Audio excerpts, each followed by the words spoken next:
Hi everyone, my name is Prashant Gupta and in this video we are going to talk about JavaScript DOM. In this video we will talk about JavaScript DOM, how we can manipulate DOM and what are JavaScript events. So when a web page is loaded, the browser creates a document object model of the page. That is what we call as DOM. So the HTML DOM model is constructed as a tree of objects. Let's see. So this is your HTML, what you are writing in there. So when your web page is loaded, the browser creates a DOM structure for that HTML page. So at the top there is document. Then after that document, whatever code you have written in HTML is coming up there. So as you are writing HTML on the top, HTML is on the top. Then all the branches it have. We have a head, we have a body, and inside the head we have title and a lot of link tag and other things that will come inside the head tag. The main thing which the user sees comes inside the body.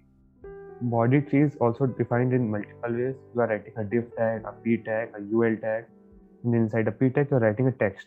So whatever you are writing inside your document is basically whatever you are writing inside your HTML is coming in the form of a tree. So that this is how it is represented. Being document at the top, then the HTML. Then after in the body, whatever code you are writing, everything is a special node in itself. Everything is a single node. Basically, it follows the tree data structure to create itself. It is not just, you can see, it is just not a binary tree. So maybe this looks like a binary tree, but this is not. So let's consider an example of this. In this case, there is only p and ul tag in the body, but there are a lot more tags which you can write inside a body. That is not nested as well. So let's say you have written a p tag, a div tag, a section tag, an article tag, and ul tag. So everything is a child of body in that case, or you can say branches of body in that case. So that is how our HTML document or HTML tree works, or this is how our document object model looks or DOM looks. Now coming up here, we can see how we can manipulate our DOM. We can use JavaScript to manipulate our HTML content and directly modify it. Example, we can add or remove classes, change text. JS provide a document to interact with the DOM.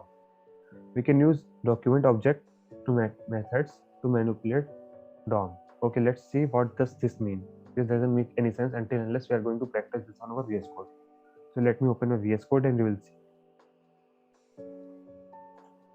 I have a basic boilerplate code set up here, nothing else. And since we are going to manipulate our DOM directly, we need to have something written first. So let me write something.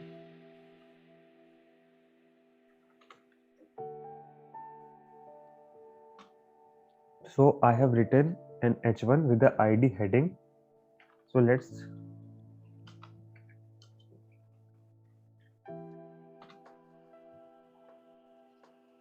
h1 and ID is welcome everyone. So inside the script, we are going to write this.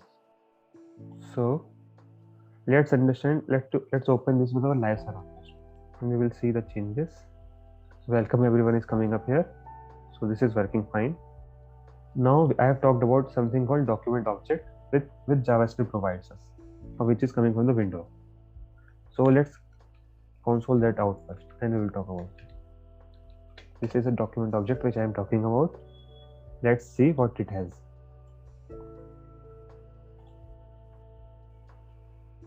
So we are getting a document object on our layer.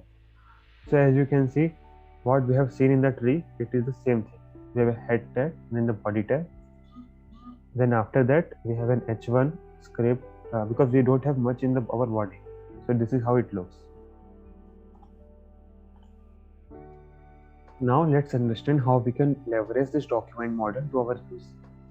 Let's see. So what does this do? I'm going to store this in a variable called state. We will rename our variable a something else, which will make much more sense. So this document model or document object gives us a lot of methods. So with the method which we are going to use in our case is get element by id, the first method which we are getting here. You can see the other headings other methods here as well.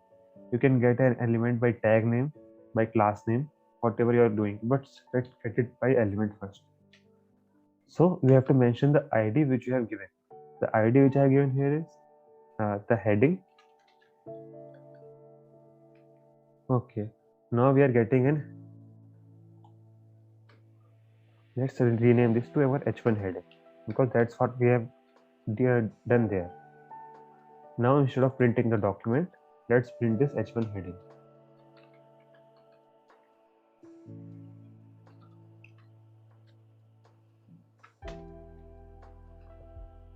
As you can see, I am able to select this h1 heading which we had written in our HTML document. Now this h1 heading in itself is an object, so it will have some methods as well. Let's see. So what we want to change in here, we want to change the text in here. So let's see, write this in HTML is equal to hello.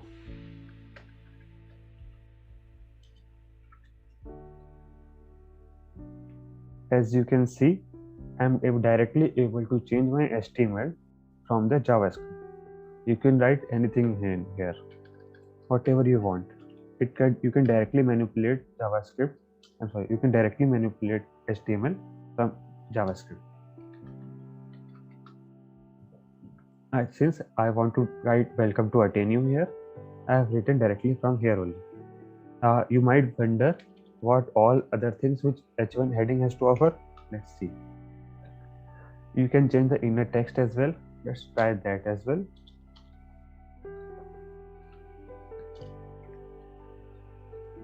Now let's write hello only, and let's comment this thing. As you can see, inner HTML and inner text are quite similar, but they are not completely similar. We'll talk about these things differences at some later point, but for now you should not use inner text until unless it is required, until unless your work is not getting done. You should always use inner HTML for your use case. And yeah, that's all. Let's use inner HTML only. You can add classes with the help of this thing as well, but let's not do that as well because we have to talk about events as well. Now coming back to the PPT, what are events? When anything happens on a web page, it is considered as an event. So this means that when web page is loaded, that is also an event. When I click on something, that is also an event. When I type something, that is also an event. Hovering is also an event. Everything is event. HTML JavaScript allows us to handle events to make corresponding action based on certain actions. Example, if user clicks on something, we can create certain action according to that. Now let's try out that. But before coming to that part, I want to understand you something. See what is happening here. I haven't talked about this previously. Let's talk about this. So what is happening here is I want to change this welcome to Ateneo. So whatever you're doing with the help of your JavaScript code, it will be reflected on your document object model or your elements. Okay, let's comment this thing out. As you can see, welcome everyone is printed here. Now when I enable this code, it will be changed to welcome to Ateneo now. So it is directly making changes or manipulating the document object model. So I hope this thing is clear to you. Now let's come to the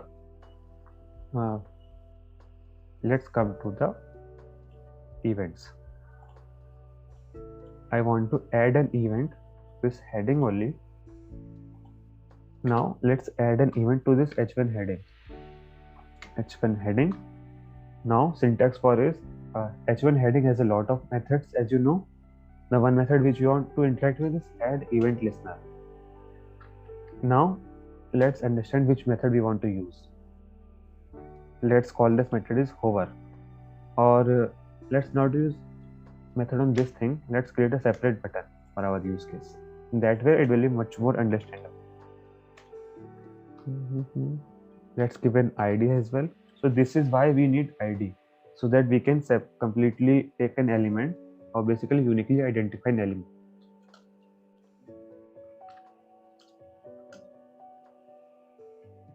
Now we have got a button on our UI. Let's get that element as well. We need document as here as well. Document.get element by ID. The ID is button. Now I want to add a event listener to my button. Let's do that. Button dot add event listener. Now I want to have to write the event name which I want to add. I want to add a click event. Because whenever user clicks on this button, do something for me. And now the second parameter which it accepts is the function.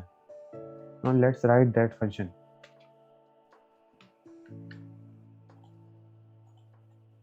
Okay, I'm going to write a regular function only. You can write an arrow function or whatever function you want. We are not going to do something as of now. Just console.log listening to click event.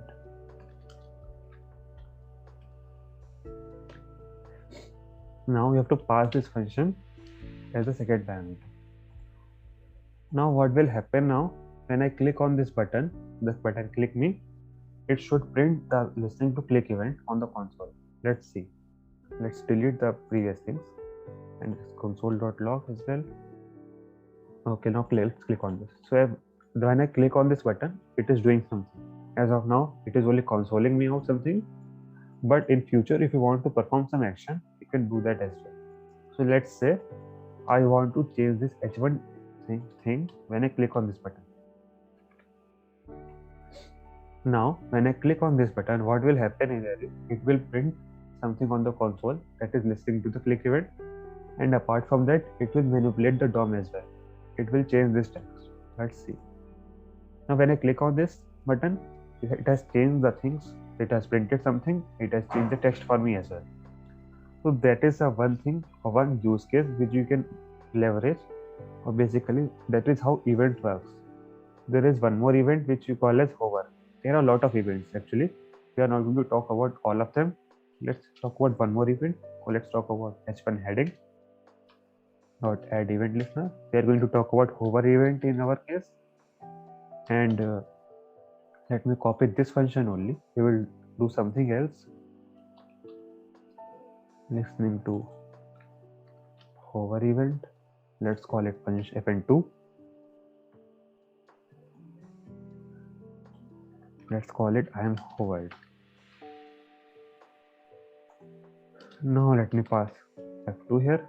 Now please let's understand. I have added this function, added the event listener to H1 heading. So whenever I hover over the H1 heading or welcome everyone, then only this will be triggered. If I click on this button, then only the click event will be triggered. So you are adding an event listener to a particular element, not the whole DOM. So when I click on this thing, then only this gets triggered. So when I hover on this thing, it is not working. Let's understand why. Now let's understand why is this an issue. So let's directly Google this. Because I might not be doing the current event name as well. There are a lot of events in JavaScript and yeah, I might be mistaken in this case. So the event name is I think the on mouse over. So let's do that only. On mouse over. Let's see. Okay, it is still not working. Let's understand why. Let's add a click event to this and verify.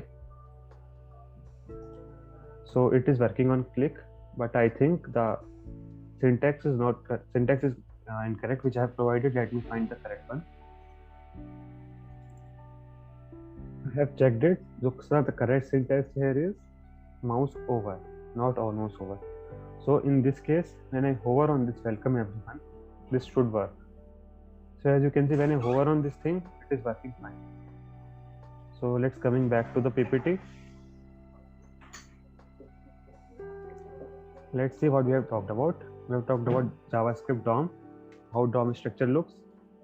How about how we can manipulate our DOM? We have tried with the in an HTML as well. So we have talked about events in JavaScript. Event is anything which make changes on our web page. It is loading, a click event, a hover event. When you click on your keyboard, that is a key press or key down event. Anything what you're doing on your web page considered as an event. Coming up next, we are going to talk about asynchronous JavaScript, how JavaScript handles asynchronous event, and what is asynchronous first, and all of that. So thank you everyone. See you guys in the next video.